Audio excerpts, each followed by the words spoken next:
Lately, trouble had been pouring down on Emily like a torrential downpour. First, the kindergarten, where she worked as a teacher, shut down. Then, she found out she was pregnant. But her boyfriend wanted nothing to do with the baby and left her. Devastated, Emily decided that her only option was to terminate the pregnancy. But when the gynecologist, Dr. Rachel Whitman, heard the story of the man's betrayal and Emily's financial ruin, she immediately offered her another way out. She told her about a wealthy man who was in need of a caregiver for a sick relative.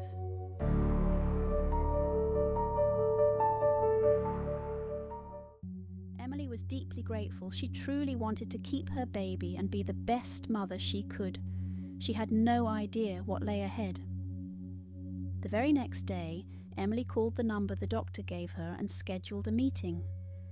The potential employer turned out to be Richard Franklin, a well-known local businessman with a spotless reputation.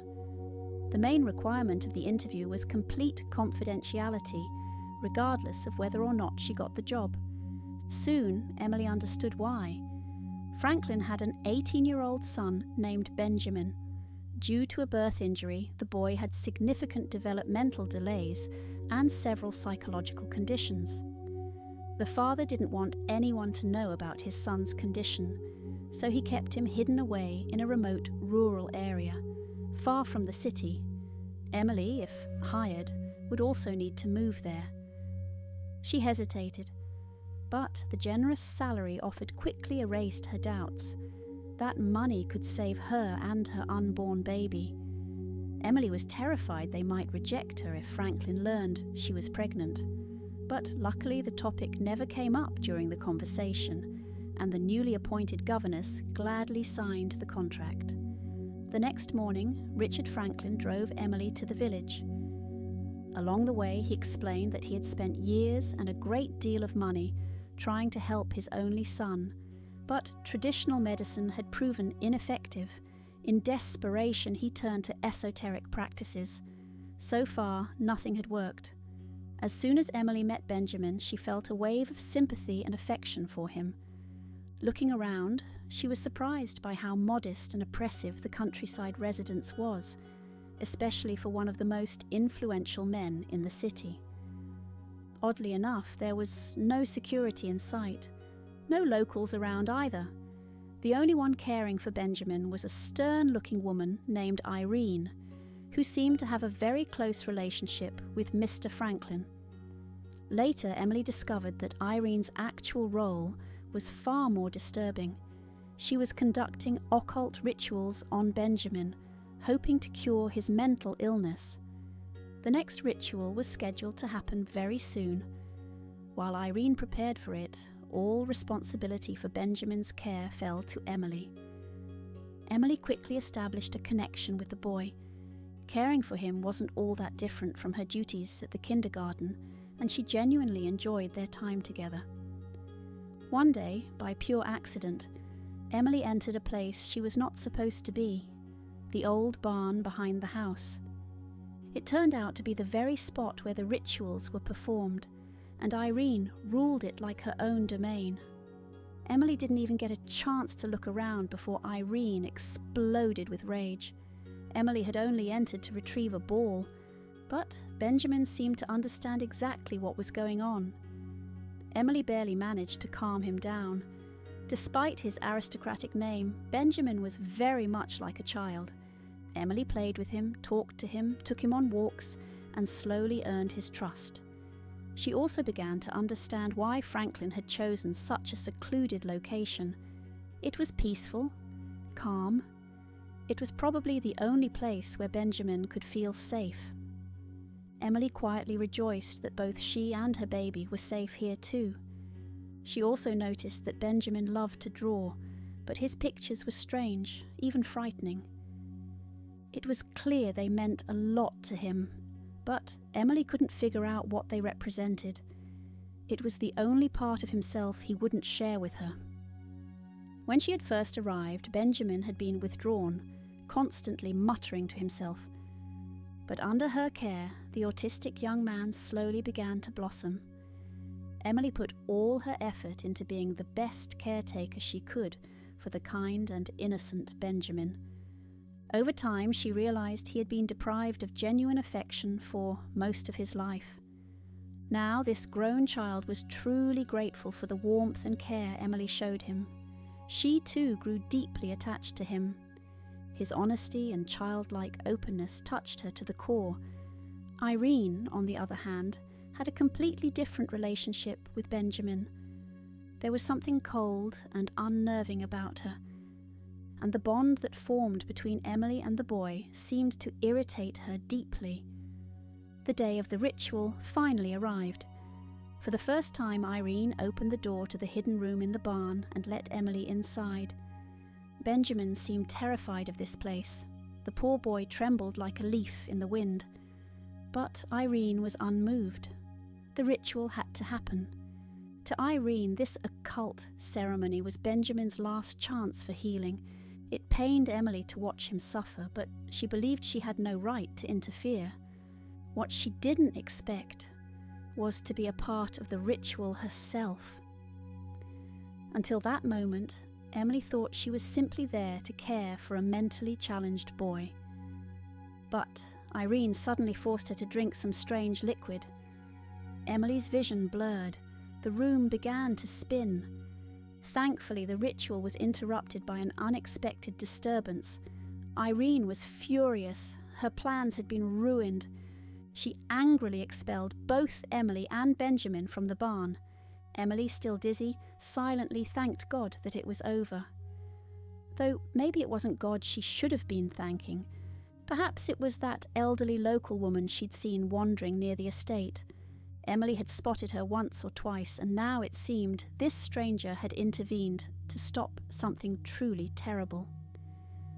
That night, Emily had a nightmare. Her subconscious was screaming. She dreamed that Irene wanted to harm her, and worse, her unborn child.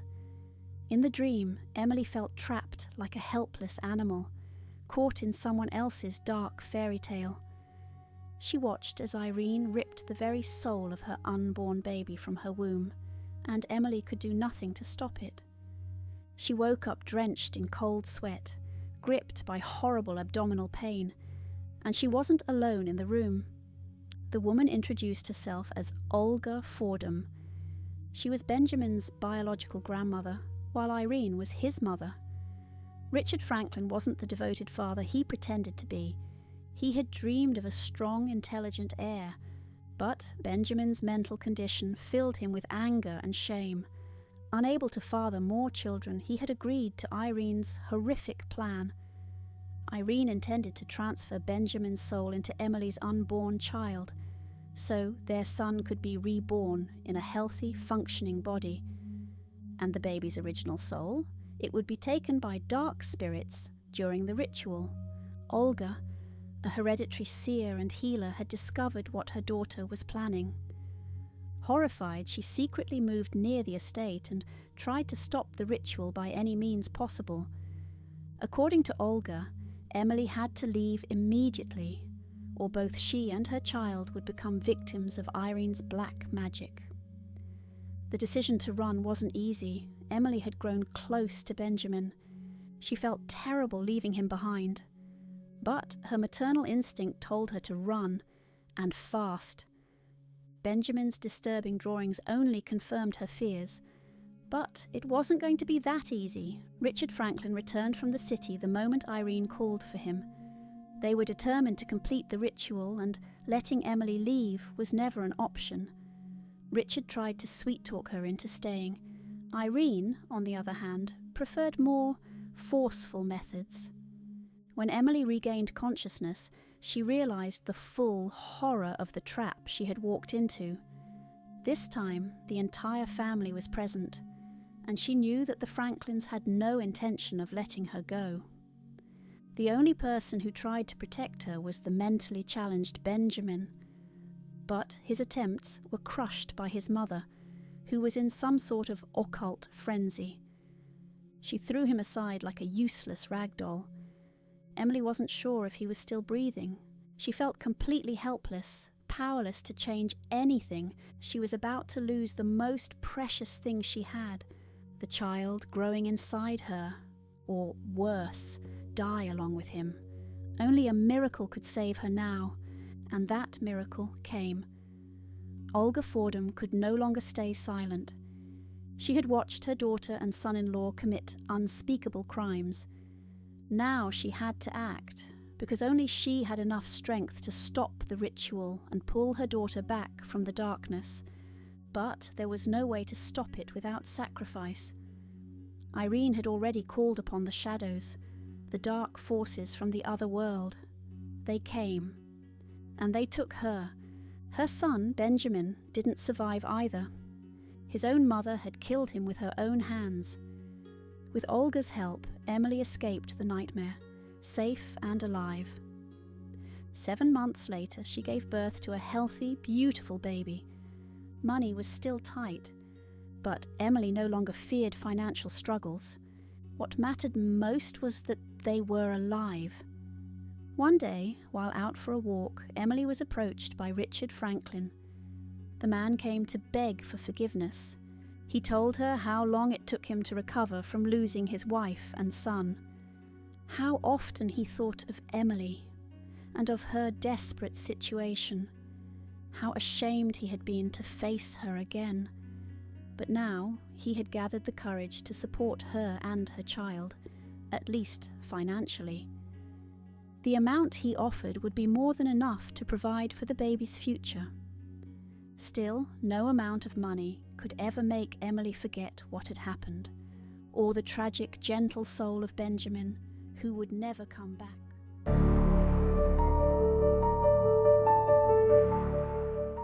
For the past 3 years, Anthony and Sam had been driving cross-country hauls together, delivering goods all over the country. In that time, they had grown close and become real friends. That day, the day Anthony's nightmare began, they were on their way back from another long delivery run. The man appeared on the highway out of nowhere. Even for an experienced trucker like Anthony, it was almost too late. He slammed the brakes just in time to avoid a tragedy. The truck driver was genuinely shaken and got out to check what had happened to the old man. But the road was completely empty. Confused, both drivers looked around. There was no one in sight. Anthony was sure he had seen an old man walking directly toward them. Sam, however, thought his buddy must have been seeing things, probably just overworked and exhausted after the long haul. To be safe, Sam suggested they switch places behind the wheel. The next morning, the two met again at the trucking yard gates. Anthony looked tense and said he hadn't slept at all. That same old man from the highway had shown up again, this time in his dreams, or maybe it was something more. The man kept begging Anthony for help, but the driver couldn't understand what he was supposed to do, or why it had to be him. Sam grew worried. He hadn't seen anyone the night before, but Anthony had apparently been yelling into thin air. Sam even started thinking his friend might need professional help, but Anthony was spiraling. He couldn't hold it in anymore and finally told Sam everything. The old man had appeared again the night before. That night, as Anthony was walking home, he was suddenly struck by an intense headache, so severe it sent sparks flying before his eyes. And then, just like before, the old man appeared again. As he came closer, the pain in Anthony's head became unbearable. The man kept repeating that Anthony had to help him, and then he vanished into thin air. Sam was now convinced more than ever that his partner needed medical attention, but Anthony flatly refused. He was too ashamed to talk to a therapist, afraid he'd be declared unfit for work and lose his job. He insisted he could handle it on his own. Their route once again took them down the same highway where Anthony had first seen the old man. Now the figure seemed to appear at every bend in the road. Anthony clenched the wheel, trying to block it out, telling himself it was just his imagination. But when they approached the exact spot where he had nearly hit the man the first time, the figure appeared again, right on the road. This time Sam saw him too, but Anthony thought Sam was just influenced by his stories and kept driving straight toward the man, ignoring Sam's screams. The old man was real, and now he was dead. Anthony was in shock. He hadn't expected this nightmare to end with an actual death. While Sam gave his statement to the highway patrol, Anthony stood silent, waiting to face whatever consequences would come. Since the crash, he hadn't said a single word. He knew he was guilty, and he wasn't going to try to talk his way out of it. It turned out the old man had a surviving relative. Sam had seen her at the crash site, and now he felt compelled to find her, to explain everything that had happened. He needed closure, and he wanted her to understand that Anthony hadn't truly been at fault. Sam worried she might slam the door in his face, but Alla, the old man's niece, had a story of her own. Her uncle, Peter Petrovich, had lived a complicated life. He'd been alone for many years, had no children of his own, and only reconnected with Alla when he was well into his 80s. She had invited him to live with her in her village, hoping to give him some comfort in his final years. She genuinely cared for him and wanted to make his old age peaceful. But Peter was deeply tormented. There was something about him, a darkness.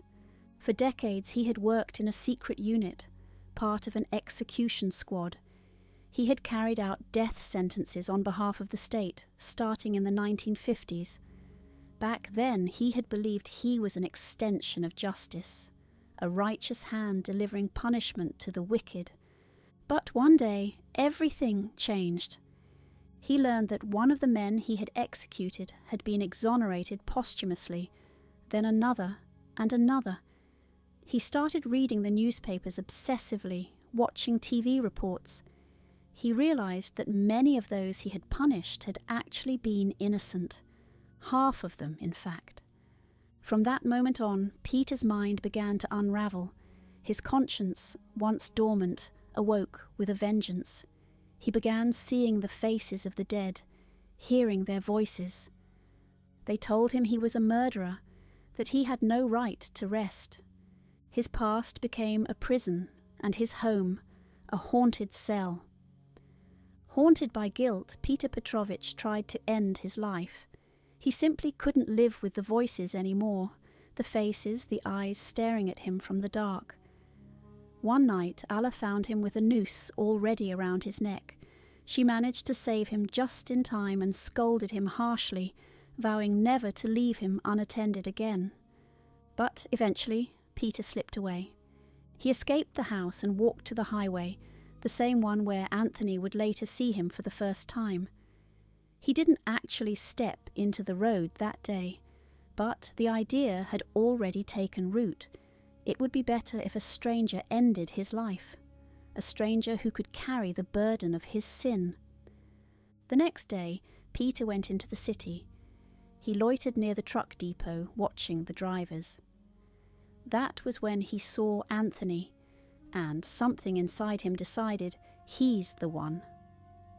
That night, he returned home, quiet, calm. He told Alla that everything would be okay now, that he had figured it out, how to silence the voices, how to make peace. She thought he was just having a good day. She had no idea what he was planning. The next morning, Peter dressed carefully, like a man preparing for church. He went out to the highway, found the perfect spot, and waited. He wasn't trying to die by accident. He had chosen Anthony. He believed that if someone else executed him, it would complete the circle. He wouldn't be taking his own life. He would be judged by another. He thought that would be enough to set him free. Why Anthony? Why he saw him in visions, Alla couldn't say. But when Sam finished the story, she promised she would go to the investigator and tell them everything. It wasn't a murder. It wasn't even manslaughter. It was suicide. Chosen, staged, inevitable. And somehow Alla knew her uncle's soul was finally at peace.